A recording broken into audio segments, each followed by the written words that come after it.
بسم اللہ الرحمن الرحیم الحمد للہ رب العالمین الصلاة والسلام علی رحمت للعالمین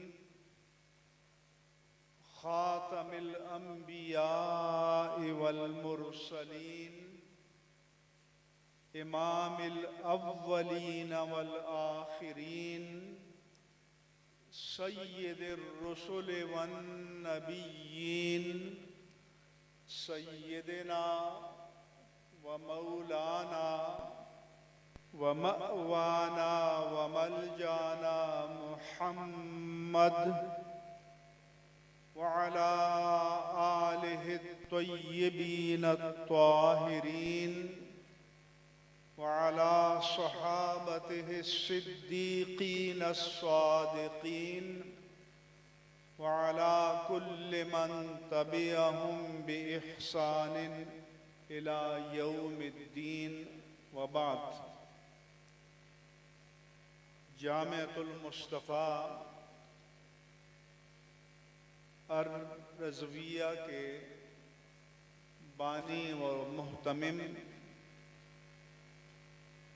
حضرت علامہ مفتی محمد عابد مبارک المدنی صاحب زید مجدہم، ان کی شیخ اور بزرگ شیخ طارق شاذلی صاحب اور محترم صاحبزادہ ریحان امجد علی نعمانی صاحب، مفتی رفیع الرحمن نورانی صاحب، ہمارے ایک دوست کرنل عدنان صاحب بھی ہیں، اس کے علاوہ میرے دائیں بائیں اسٹیج پر جو علماء کرام اور معززین تشریف فرما ہیں، اور وہ علماء جو آج مسند فضیلت پر فائز ہوئے، اور وہ حفاظ کرام کہ جنہوں نے تکمیل حفظ قرآن کریم کی سعادت حاصل کی، اور وہ طلباء کہ جنہوں نے میٹرک اور انٹر لیول کے امتحانات اعزاز کے ساتھ پاس کیے، ان فضلاء اور حفاظ کرام کے والدین، اہل خانہ، سرپرست اور ان کے احباب جو ان کی حوصلہ افزائی کے لیے تشریف لائے، اس ادارے کے معاونین کرام، معززین علاقہ، اس ادارے کے جملہ لائق و فائق اساتذہ کرام، طلباء کرام اور میرے عزیز دینی بھائیوں، السلام علیکم ورحمۃ اللہ وبرکاتہ۔ مجھ سے پہلے آپ سے فرمائشیں بہت ہوئیں سبحان اللہ کہنے کی، داد و تحسین پانے کی۔ میں آپ سے ایسی کوئی فرمائش نہیں کروں گا۔ میری خواہش اور گزارش یہ ہے کہ آپ میری گزارشات کو توجہ سے، خاموشی سے، یکسوئی کے ساتھ سنیں۔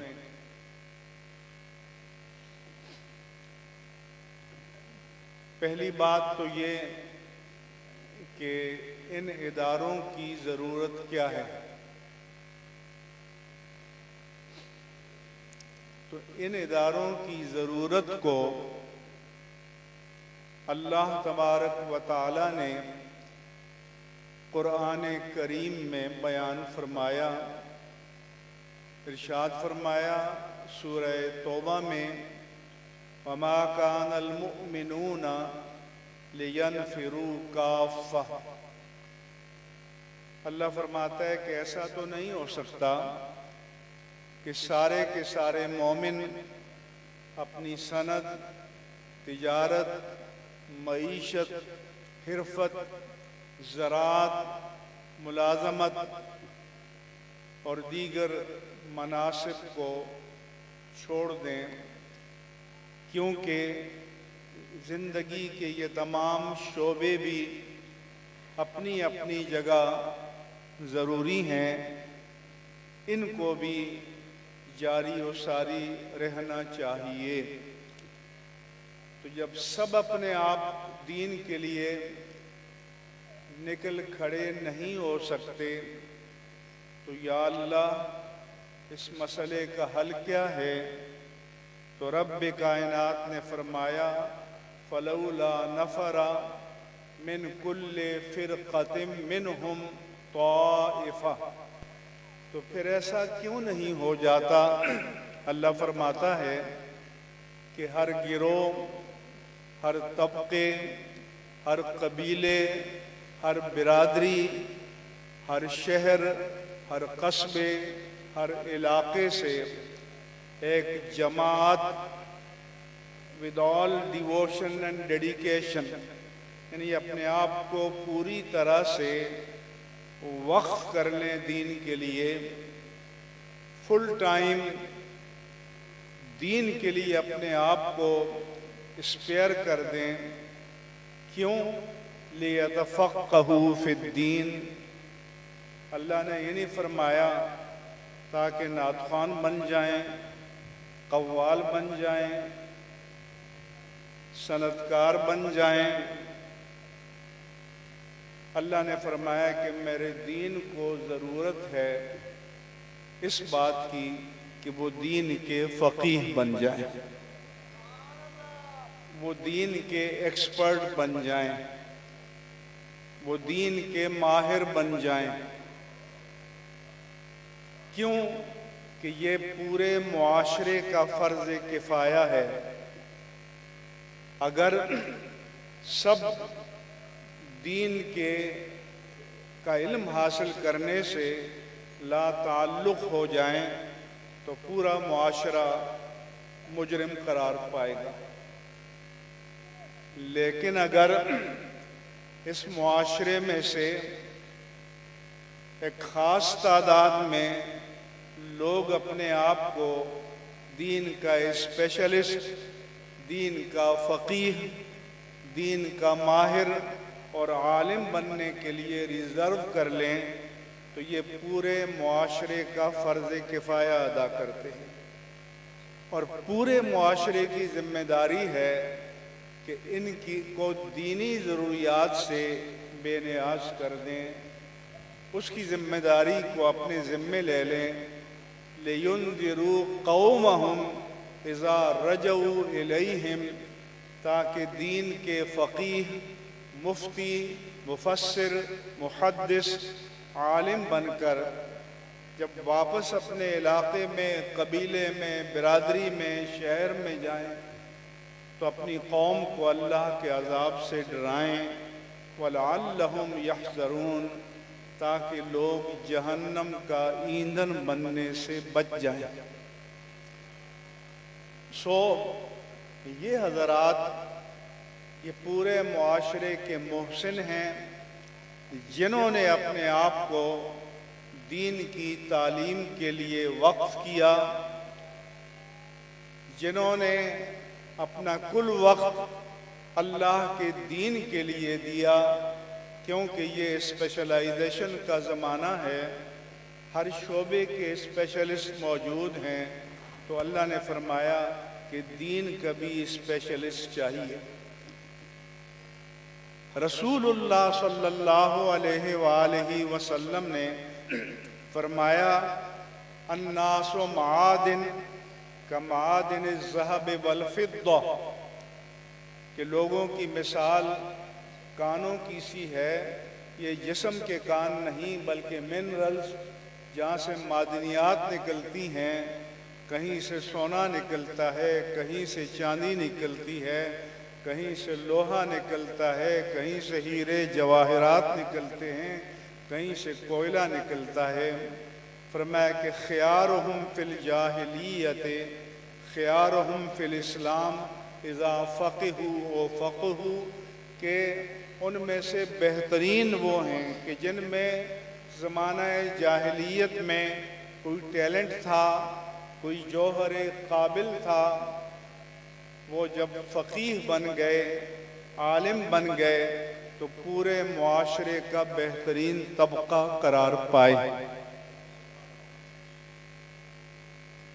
اس لیے آپ سب کی ذمہ داری ہے کہ ان اداروں کی سرپرستی کریں، ان اداروں کی ضروریات کو پورا کریں۔ اس کے بعد ایک نقطہ یہ بھی بتانا چاہتا ہوں کہ ہمارے عام طور پر کہا جاتا ہے کہ دینی اور دنیاوی تعلیم، میرے نزدیک یہ تقسیم درست نہیں ہے۔ دینی تعلیم اور عصری تعلیم، اس کو انگریزی میں کہتے ہیں کنٹمپریری ایجوکیشن، جو اسکولوں میں، کالجوں میں، یونیورسٹیوں میں دی جاتی ہے، اگر کوئی دین کا علم دنیا کمانے کے لیے حاصل کرتا ہے تو وہ بھی دنیا بن جاتا ہے، اور اگر کوئی دنیا کا علم دینی مقاصد کو پورا کرنے کے لیے حاصل کرتا ہے تو وہ بھی دین بن جاتا ہے۔ یہاں اعتبار نیت کا ہے کہ اس کے پس پردہ اس کی نیت کیا ہے، اس کے مقاصد کیا ہیں، اس پر اللہ تعالیٰ کی بارگاہ میں حکم مرتب ہوگا۔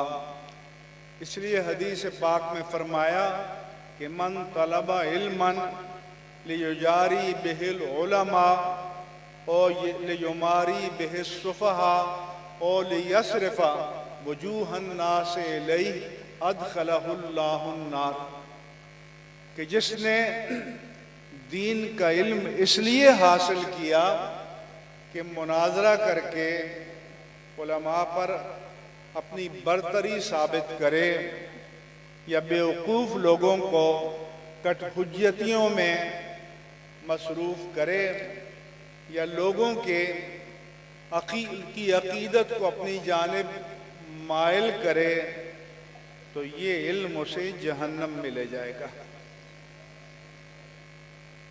علم جنت میں تب لے جائے گا کہ جب ہمارا مشن یہ ہو، ہمارا مقصد یہ ہو کہ ہم نے اللہ تبارک و تعالیٰ کے دین کو لوگوں تک پہنچانا ہے، اور ہم نے اللہ کے دین کو لوگوں کے دل و دماغ میں اتارنا ہے۔ وہ ادائے دلبری ہو یا نوائے عاشقانہ، جو دلوں کو فتح کر لے وہی فاتح زمانہ۔ اس لیے ہمارا کام کیا ہے کہ دین کی بات کو لوگوں کے دلوں میں ڈالنا، لوگوں کو اللہ کے دین کی طرف بلانا۔ یہ جو یہاں طلباء آئے ہیں، یہ بھی کسی ماں باپ کے بیٹے ہیں۔ اس ادارے کی اور ہماری ذمہ داری یہ ہے کہ جو ہماری امانت میں یہ دیے ہیں، ہم اللہ کے پیارے رسول کو ایک اچھا امتی بنا کر لوٹا دیں۔ یہ ہماری ذمہ داری ہے، ان اداروں کی ذمہ داری ہے۔ اس لیے اللہ کے رسول نے فرمایا کہ من تعلم علما یبتغی بہ وجہ اللہ لعرض من الدنیا لم یرح رائحۃ الجنہ، کہ جس نے وہ علم، دین کا علم جو صرف اور صرف اللہ کی رضا کے لیے حاصل کرنا چاہیے، دنیاوی مقصد کے لیے حاصل کیا، تو جنت میں جانا تو دور کی بات ہے، وہ جنت کی خوشبو بھی نہیں سونگے گا۔ جبکہ حدیث میں آیا کہ جنت کی خوشبو 40 سال کی مسافت پر آتی ہے۔ اس لیے میری اور آپ کی ذمہ داری یہ ہے کہ لوگوں نے ہم پر اعتماد کیا، ہم دین سے وفا کریں، ہم دین کے علم کے وقار اور حرمت کا تحفظ کریں، اور ہم اس پر نہ کوئی کمپرومائز کریں، نہ سودا کریں۔ اگر ان کے عوض ہمیں عہدے ملتے ہیں، مناصب ملتے ہیں، تو ان کو بھی قربان کر دیں، مگر دین کی امانت کی حفاظت کریں۔ یہ ہماری ذمہ داری ہے، یہ آپ سب کی ذمہ داری ہے۔ میں اسلامیہ یونیورسٹی بہاولپور گیا، وہاں انہوں نے تمام بہاولپور ڈویژن کے خطباء کو بلایا ٹریننگ کے لیے۔ پوری یونیورسٹی کے وی سی، سارے ڈین سب موجود تھے۔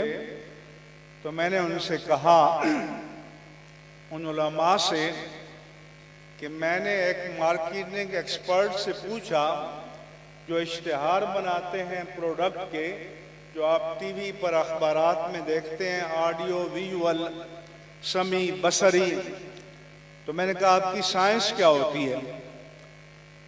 اس اشتہار ساز کمپنی کے ایکسپرٹ نے بتایا کہ ہم جب کسی پروڈکٹ کا اشتہار بناتے ہیں تو ہماری سائنس یہ ہوتی ہے کہ جو اس اشتہار کو دیکھے، اس کو پڑھے، اس کو سنے، تو اس کو لگے کہ اگر میں نے اس پروڈکٹ کو نہ خریدا تو میں نقصان میں رہ جاؤں گا۔ یہ نہیں کہتے کہ اللہ کا واسطہ اس کو خرید لو، جسے چوک میں بچے کنگھی یا کتابچے بیچتے ہیں۔ تو میں نے کہا پھر ہماری بھی ذمہ داری ہے کہ ہم آج کی دنیا کو بتائیں کہ اگر تم نجات چاہتے ہو دنیا اور آخرت کی، تو تمہارے پاس قرآن کی صورت میں، سنت مصطفیٰ کی صورت میں، دین اسلام کی صورت میں، شریعت مصطفی کی صورت میں ایک ایسا اثاثہ ہے کہ اگر اس کو دنیا والوں نے نہ اپنایا تو نقصان میں رہ جائیں گے، اور اگر اپنایا تو دنیا اور آخرت کی فلاح پائیں گے۔ تو ہم مارکیٹنگ ایجنٹ ہیں دین کے، اسلام کے، شریعت کے۔ ہم نے اللہ سے اور اس کے بندوں سے وعدہ کیا ہے، لہذا ہماری ذمہ داری ہے، کیونکہ اگر ہمارے دامن پر کوئی جھول ہوگا، کوئی داغ ہوگا، کوئی دھبا ہوگا، کوئی عیب ہوگا، تو وہ اسے اسلام کی طرف منسوب کریں گے، وہ اسے دین کی طرف منسوب کریں گے۔ اور ہمارا دامن پاک ہوگا، شفاف ہوگا، مجلہ ہوگا، مصفہ ہوگا، تو وہ سمجھیں گے کہ جس طرح جس دین نے ایسا پاکیزہ فطرت کا حامل انسان بنایا ہے، ہمیں بھی یہی بننا چاہیے۔ اس کے بعد میں یہ بھی کہنا چاہتا ہوں کہ آج کل ہمیں کئی فتنوں کا سامنا ہے۔ ایک تو لبرلزم ہے، اور ایک وہ فتنے ہیں کہ جو مذہب اور اہل مذہب کے اندر داخل ہو کر انہیں ڈیمیج کر رہے ہیں۔ اسے کہتے ہیں کہ دام ہم رنگ زمیں کہ شکار کو شکار کرنے کے لیے شکاری جو جال بچھاتا ہے وہ مٹیالے رنگ کا ہوتا ہے تاکہ شکار کو نظر نہ آئے اور وہ دانے دنکے کے لالچ میں آ کر جال میں پھنس جائے۔ اسی طرح سے سامنے کا دشمن اس کا پہچاننا آسان ہے، وہ آپ کے مقابل کھڑا ہے، لیکن جو مارے آستین ہے اس کا پہچاننا مشکل ہو جاتا ہے۔ اور شیطان نے حضرت آدم و حوا علیہم السلام کو جو ورغلایا، پھسلایا، بہکایا، جب ان کو حکم ہوا کہ وَلَا تَقْرَبَا هَٰذِهِ الشَّجَرَةَ، ان کو جنت میں داخل کیا، فرمایا کہ کُلُوا مِنْهَا رَغَدًا حَيْثُ شِئْتُمَا، یہاں وافر اللہ کی نعمتیں ہیں، جہاں مرضی جاؤ، چلو پھرو، کھاؤ پیو، عیش و عشرت کرو، لیکن وَلَا تَقْرَبَا هَٰذِهِ الشَّجَرَةَ، اس خاص درخت کے قریب نہ جانا، فَتَكُونَا مِنَ الظَّالِمِينَ، آپ زیادتی کرنے والوں میں سے ہو جاؤ گے۔ اب شیطان نے کیا کیا؟ فَأَزَلَّهُمُ الشَّيْطَانُ، شیطان نے ان کو بہکایا، ان کو پھسلایا، اور کیا کہا کہ وَمَا نَهَاكُمَا عَنْ تِلْكُمُ الشَّجَرَةِ، کہ آپ دونوں کو جو اس درخت سے روکا گیا ہے اس لیے کہ اس کا پھل کھا کر آپ فرشتے بن جاؤ گے یا دائمی زندگی مل جائے گی، وَقَاسَمَهُمَا إِنِّي لَكُمَا لَمِنَ النَّاصِحِينَ، اور قسمیں کھا کر یقین دلاتا رہا کہ میں آپ کا ویل وشر ہوں، آپ کا بہی خواہ ہوں، آپ کا بھلا چاہتا ہوں، اس درخت کو کھانا آپ کے فائدے میں ہے۔ تو پتہ کیا چلا کہ دوست کے روپ میں، خیرخواہ کے روپ میں، بہی خواہ کی روپ میں، ویل وشر کے روپ میں آ کر شکار کرنا، یہ شیطان کا حربہ ہے جو اس نے روز اول سے اختیار کیا تھا۔ آج بھی یہ ہو رہا ہے، کہیں پر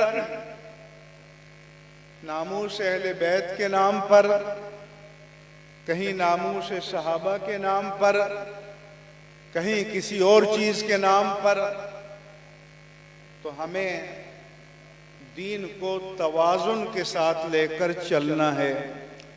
اللہ کے رسول نے فرمایا کہ لا تأطرونی کما اطرت النصارى المسیح ابن مریم، اللہ کے رسول نے فرمایا کہ خبردار میری شان میں وہ مبالغہ نہ کرنا جو نصارہ نے مسیح ابن مریم کی شان میں کیا اور ان کو نبی سے اٹھا کر ابن اللہ اور الہ بنا دیا۔ لہذا اللہ کے رسول نے اپنی ذات کے بارے میں بھی اس بات کی اجازت نہیں دی کہ مقام نبوت و رسالت سے اٹھا کر آپ کو مقام الوہیت میں داخل کر دیا جائے۔ تو جب اللہ کے حبیب کے لیے اجازت نہیں ہے تو کسی اور کے لیے قطعاً اس کی اجازت نہیں دی جا سکتی۔ باقی اللہ کے بعد لا يمکن الثناء کما کان حقہ، بعد از خدا بزرگ توئی قصہ مختصر، کہ اللہ کے بعد جتنی عظمتیں ہیں، جتنی رفتیں ہیں، جتنی شانیں ہیں، جتنی بلندیاں ہیں، آپ سب جمع کر کے اللہ کے حبیب کی شان میں بیان کریں تو پھر بھی کم ہے۔ آپ کی عظمت کو بیان کرنے کا حق کوئی ادا نہیں کر سکتا۔ اسی طرح سے اہل بیت اطہار کی شان بیان کریں تو ہمارا ایمان تازہ ہوتا ہے، صحابہ کرام کی شان بیان کریں ہمارے ایمان کو تقویت ملتی ہے، لیکن حدود شریعت کے اندر رہتے ہوئے حدود شریعت کو کراس کرنے کی کسی کو اجازت نہیں ہوگی۔ دوسرا فتنہ کیا ہے کہ یہ محب اہل بیت ہے۔ الحمدللہ ہم بھی محب اہل بیت ہیں، جو محب اہل بیت ہے ہمارے سر کا تاج ہے، ہمارے دل میں اس کی محبت ہے، پیار ہے۔ لیکن اگر یہ تاثر دیا جائے کہ اہل بیت کی شان بیان کرتے ہوئے صراحتاً، اشارتاً، کنایتاً، تعریضاً، توریتاً صحابہ کی تنقیص کی جائے گی تو یہ قابل قبول نہیں۔ یہ بنیادی اصول ہے۔ مثلاً آپ علامہ مفتی عابد مبارک کی تعریف کریں تو جتنی مرضی کریں، لیکن کیا اس کے لیے ضروری ہے کہ آپ میری تنقیص کریں؟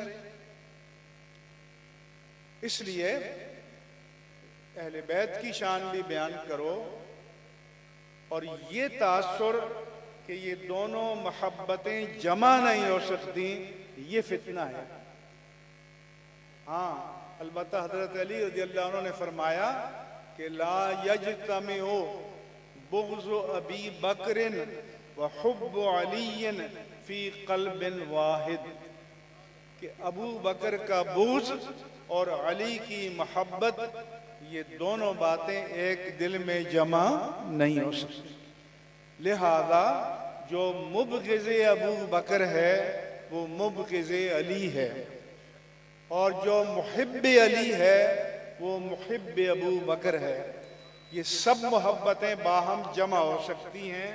ان سب محبتوں کو سینے سے لگا کر ہم نے اپنے دامن ایمان و عمل کو سنوار سکتے ہیں، بچا سکتے ہیں، اپنے عقیدے کا تحفظ کر سکتے ہیں۔ آج کل جو فتنہ ہے وہ یہ ہے کہ اہل بیت اطہار کی عظمت بیان کرنے کی آڑ میں صحابہ کی توہین کی جائے تو یہ قابل برداشت نہیں ہے۔ اہل بیت کی شان ہم بھی بیان کرتے ہیں۔ اللہ کے رسول نے فرمایا کہ الناس من شجرۃ شتیٰ وَأَنَا وَعَلِيٌّ مِّن شَجَرَةٍ وَاحِدَةٍ، کہ لوگوں کے اپنے اپنے سلسلہ نسب ہیں، اپنے اپنے شجرے ہیں، مگر میرا اور علی کا سلسلہ نسب ایک ہے۔ ہم اس عظمت کو تسلیم کرتے ہیں، لیکن یہ تسلیم نہیں کر سکتے کہ ایک شخص بیٹھے ہوئے سارے داد دے رہے ہیں اور یہ بیان کرتا ہے کہ میں آل رسول ہوں، میرا نسب بیان ہوگا، فلاں بن فلاں بن فلاں، 1450 سال چلتے ہوئے بن امام زین العابدین، بن امام حسین، بن علی، بن ابو طالب، وہ کہتا ہے محمد کا تو نام ہی نہیں آیا، تو محمد کو ابو طالب میں ضم کر دیا، تو یہ آپ کو قابل قبول ہے؟ کیا اللہ کے پیارے رسول ڈپلیکیٹ ہیں؟ کسی میں ضم ہونے کے لیے آیا ہے؟ ہمارا عقیدہ تو یہ ہے کہ لولاک لما خلقت الافلاک، کہ اللہ نے فرمایا کہ اے پیارے حبیب، اگر آپ کو پیدا نہ کرنا ہوتا تو یہ سارا کارخانہ قدرتی پیدا نہ کرتا۔ آپ تو وجہ وجود کائنات ہیں، آپ تو وجہ تخلیق کائنات ہیں، اور جس نے آل رسول کہلانا ہے، اللہ کے رسول نے فرمایا کہ کل بنی ابن او کل بنی انسا عصبتہ من ابی الا بنی فاطمہ فانا عصبتہ، کہ ہر باپ کے بیٹے اور ہر ماں کے بیٹے کا نسب اس کے باپ کی طرف منسوب ہوگا، مگر بنی فاطمہ کے لیے خواتین جنت کی سردار اور خواتین عالم کی سردار سیدہ فاطمۃ الزہرا رضی اللہ عنہا کے لیے یہ ضابطہ ہم بدل دیتے ہیں۔ حضور نے فرمایا فَأَنَا عَصَبَتُهُمْ، جو آل رسول بننا چاہتا ہے تو اس کا سیدہ فاطمہ کے جنکشن سے اس کا ٹریک اللہ کے رسول کی طرف ہو جائے گا، تب وہ آل رسول کہلائے گا۔ ورنہ حضرت علی کی جو غیر فاطمی اولاد ہے وہ علوی کہلائیں گے، آوان کہلائیں گے، لیکن آل رسول نہیں کہلائیں گے۔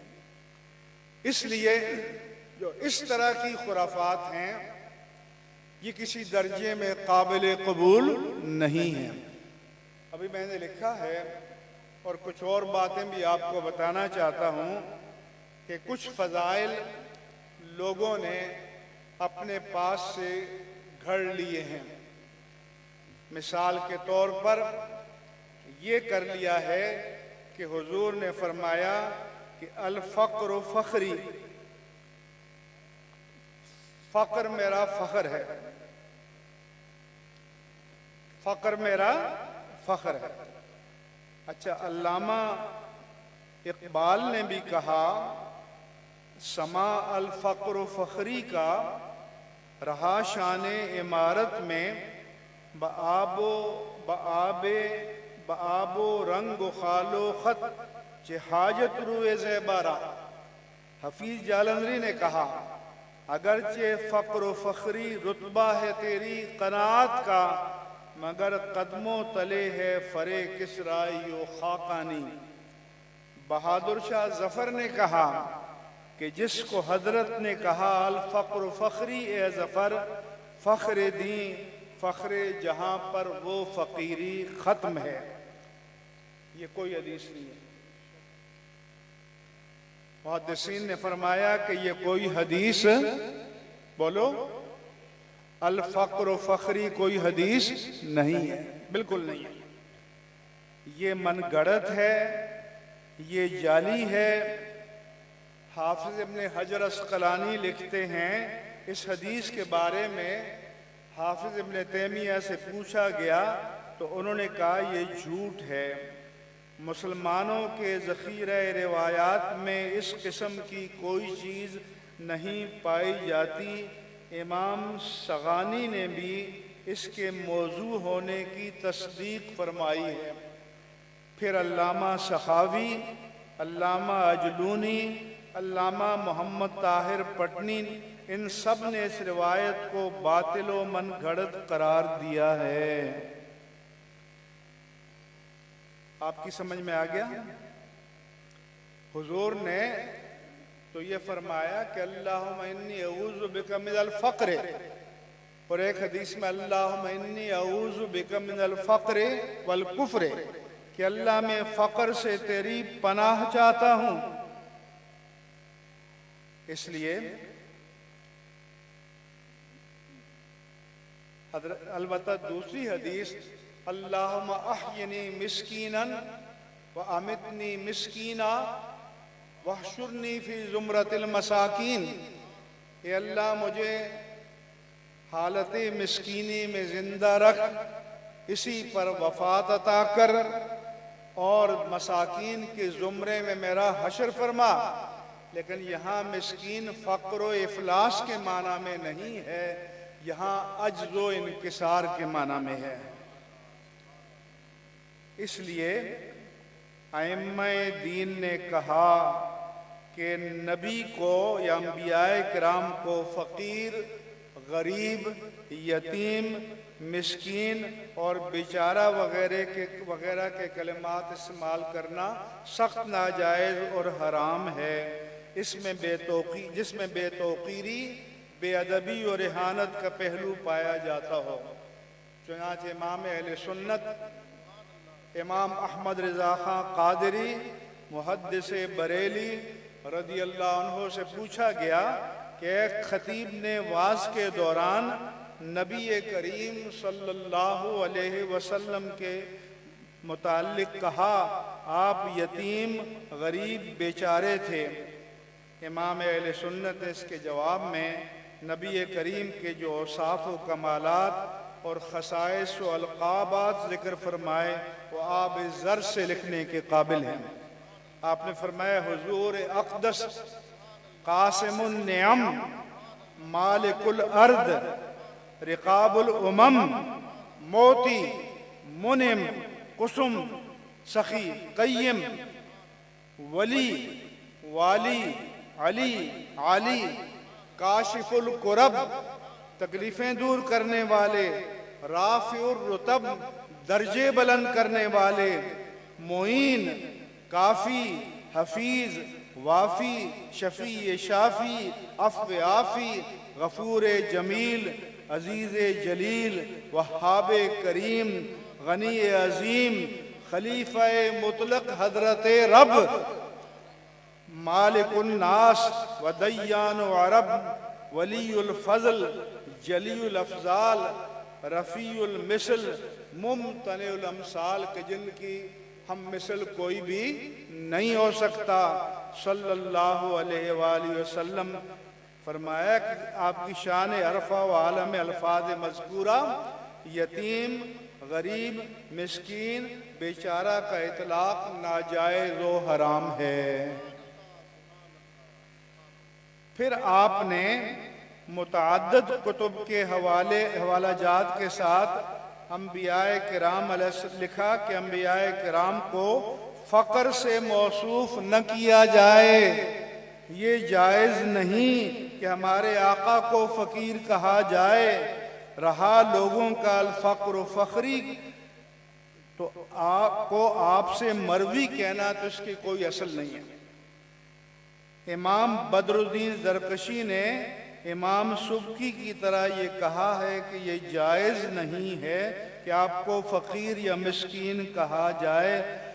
آپ اللہ کے فضل سے لوگوں میں سب سے بڑھ کر غنی ہیں، خصوصاً جب اللہ نے فرما دیا کہ علم ووجدک ضالا فہدا، اور پھر فرمایا کہ علم یجدک یتیماً آوا ووجدک عائلاً فاغنا، کہ آپ کو تنگ دست پایا تو غنی کر دیا۔ تو جس کو اللہ غنی کر دے وہ فقیر ہو سکتا ہے؟ تو امام اہل سنت نے فرمایا کہ الفقر و فقری باطل ہے، جیسا کہ حافظ ابن حجر نے کہا۔ اسی طرح یہ عزیزان گرامی، یہ ایک روایت ہے کہ نبی جب عرش الہی کی طرف عروج فرمانے کا ارادہ فرمایا تو دل میں خیال آیا کہ اللہ نے حضرت موسیٰ علیہ السلام کو وادی طویٰ میں نالین اتارنے کا حکم دیا تھا، سو اس فرمان الہی کے پیش نظر آپ نے بھی اپنے نالین اتارنے چاہے۔ آواز آئی، اے محمد نالین نہ اتارو، نالین سمیت ہی آؤ، تاکہ آپ کے نالین کی برکت سے عرش اعظم کو فضیلت حاصل ہو جائے۔ اس روایت کو بھی محدثین نے سراسر من گھڑت اور بے اصل قرار دیا ہے، اور علامہ عبدالحی لکھنوی نے لکھا کہ ہمارے زمانے کے اکثر واعظین اسے طوالت و اختصار کے ساتھ اپنی مجالس وعظ میں بیان کرتے ہیں، اور آگے آپ نے بہت سے حوالے دیے۔ امام اہل سنت سے سوال ہوا کہ حضور اقدس کا شب معراج عرش الہی پر نالین مبارک سمیت تشریف لے جانا صحیح ہے یا نہیں؟ آپ نے جواباً فرمایا کہ یہ محض جھوٹ اور موضوع ہے، احکام شریعت میں ہے۔ سمجھ میں آ گیا؟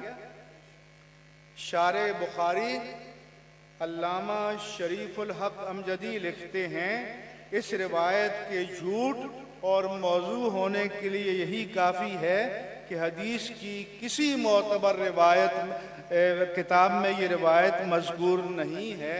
جو صاحب دعویٰ کرتے ہیں کہ نالین پاک پہنے عرش پر گئے، ان سے پوچھیں کہاں لکھا ہے۔ اس لیے عقیدت کے مصنوعی معیارات مقرر کرنا اور اس کو جاہلوں کے ہاتھ میں دے دینا یہ درست نہیں ہے۔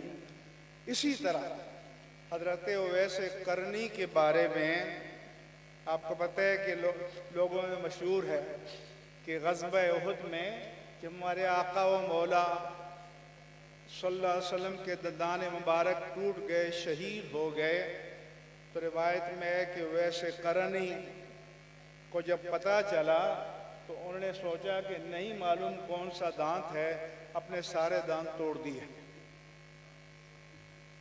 پھر بعض نے لکھا کہ دوبارہ دانت اگائے، پھر بعض نے لکھا کہ 7 بار توڑے اور 7 توڑ دیں۔ تو دانت توڑتے ہیں ویسے قرنی کے، اور نظر ہوتی ہے لوگوں کی جیب پر۔ تو اس لیے اس طرح کی روایتیں علماء کو بغیر تحقیق کے نہیں بیان کرنی چاہیے، کیونکہ شریعت کی روح سے اپنی جان کو تلف کرنا یا اپنے عضو کو تلف کرنا یہ حرام ہے، یہ جائز نہیں۔ ہاں، حضرت ابوبکر صدیق نے جب غار حرا میں سب سوراخ بند کر دیے اور ایک سوراخ بند کرنے کے لیے کوئی کپڑا نہ ملا، کوئی چیز نہ ملی، آپ نے اپنے پاؤں کا انگوٹھا رکھ دیا، وہ تحفظ رسالت مآب کے لیے تھا۔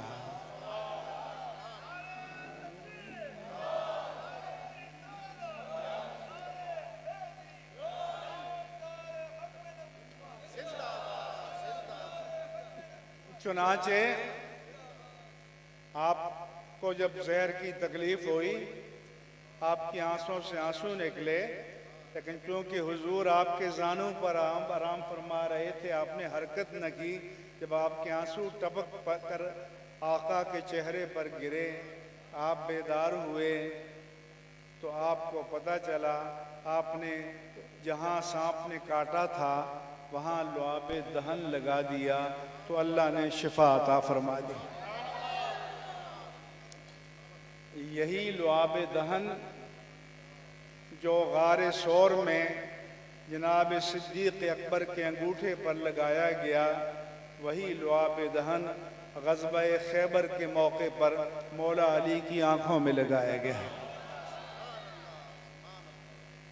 اس کی آگے بھی تفصیل ہے، لیکن چونکہ وقت زیادہ نہیں ہے، لیکن ایک بات اور بھی بیان کر دوں کہ بعض لوگ یہ روایت بیان کرتے ہیں کہ حضرت بلال رضی اللہ عنہ کے لہجے میں لکنت تھی، شین نہیں بول سکتے تھے، سین بولتے تھے شین کی جگہ۔ چنانچہ بعض لوگوں کی شکایت پر ان کو اذان سے منع کر دیا گیا، اور ایک دن آپ نے اذان نہ دی تو صبح طلوع نہ ہوئی۔ یہ بھی موضوع ہے، اس کی بھی کوئی اصل نہیں ہے۔ حضرت بلال کی آواز بھی شیریں تھی، آپ کا لہجہ بھی درست تھا، آپ کا تلفظ بھی درست تھا، اور اس طرح کی روایتیں چنانچہ شارح بخاری نے لکھا کہ تمام محدثین کا، حضرت علامہ مفتی محمد شریف الحق امجدی نے لکھا، تمام محدثین کے اس بات پر اتفاق ہے کہ یہ روایت موضوع، من گھڑت اور بالکلیہ جھوٹ ہے۔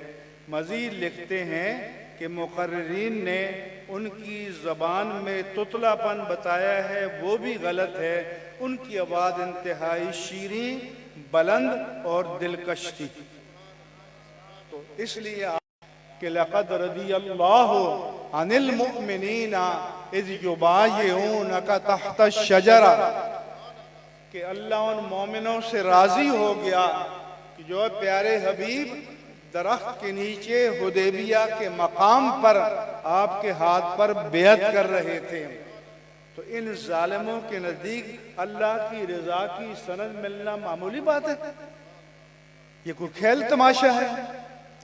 اللہ فرماتا کہ رضی اللہ عنہم ورضوا عنہ، اللہ ان سے راضی ہو گیا اور وہ اللہ سے راضی ہو گئے۔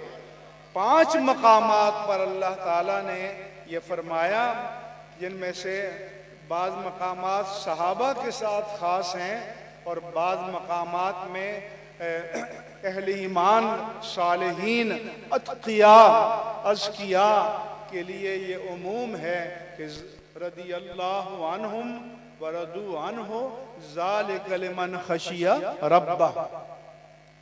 اس لیے یہ جو جہلا ہیں، جو ان چیزوں کا مذاق اڑاتے ہیں، ان کو اسٹیج سے اتار دینا چاہیے۔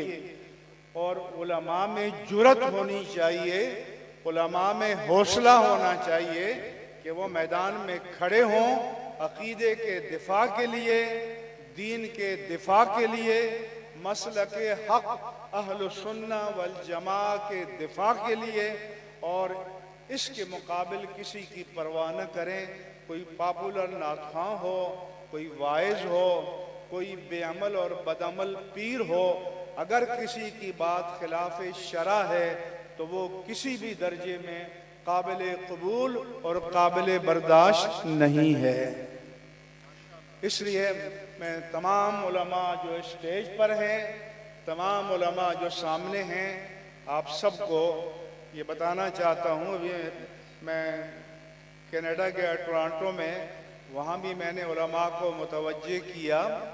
وہاں کے تناظر میں میں نے لبرلزم پر بھی بات کی، اسلامک فوبیا پر بھی بات کی، لیکن وہاں کے جو علماء، ائمہ، خطباء تھے، ان کو بھی بتایا کہ آپ کی ذمہ داری یہ ہے کہ دین حق اسلام اور مسلک حق اہل سنہ والجماع کے لیے پوری جرأت اور استقامت کے ساتھ میدان میں کھڑے ہوں، کسی کی پرواہ نہ کریں۔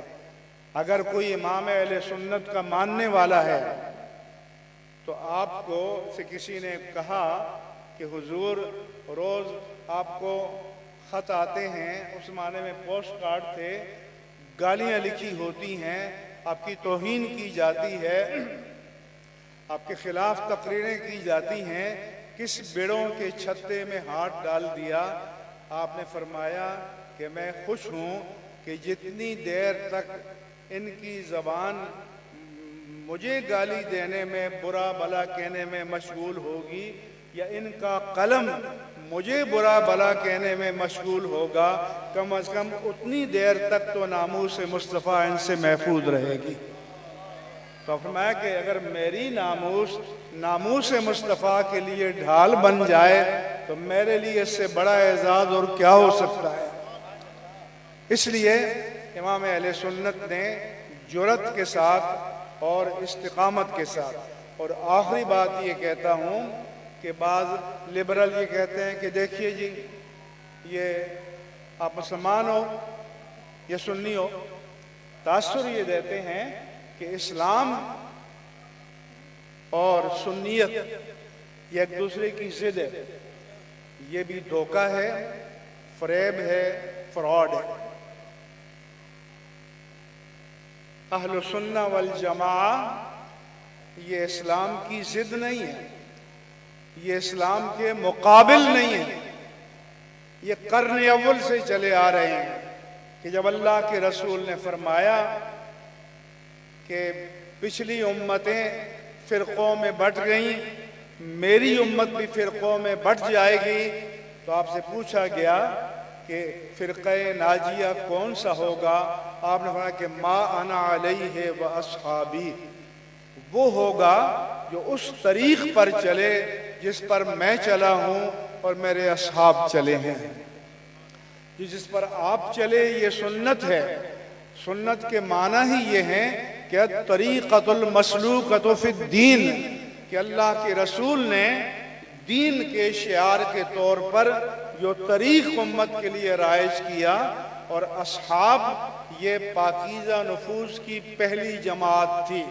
اور اس حدیث کا ترجمہ ہے اہل سنت والجماع، اور اردو میں ہم کہتے ہیں کہ اہل سنت و جماعت۔ اور اللہ کے رسول نے فرمایا کہ ید اللہ علی الجماع، اللہ کا دست تائید جماعت پر ہے۔ آپ نے فرمایا کہ علیکم بالجماع، تم جماعت کو لازم پکڑو، جب لوگ گمراہ ہونے لگیں تو تم جماعت کو لازم پکڑو۔